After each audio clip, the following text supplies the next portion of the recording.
छात उपरे किंबा टेरेस रे जेन आज्ञा मैंने गछ लगाबार के चाहून कि लगे सारीछन केतटा जिनिस आखि सामने रखिकी आगे बढ़वार के पड़वा। खरा मास रे खरार तातीरु शाग डाल फलमूल आशा करा नहीं जाए। गजलता मान को जून जुलाई पार कर वर्षा मास तक आनबारटा गोटे बड़ भारी टाक्स है। बादल वर्षा आसी जुन से गज बुन मान को भल कर कुड़ा कुसा करदमा।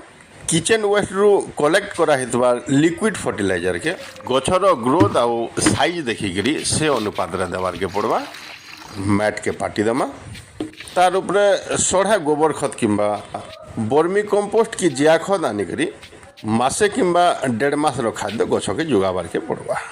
वर्तमान प्रत्येक गजरू नुआ ब्रांचेस माने बाहरिबा नुआ नुआ पतर कड़ फूल माने बाहरी करी जेंता आकारे खत सार देकरी जतन पातन करथिमा से आकारे हमको गजलता भी प्रेजेंटेशन देथिसन।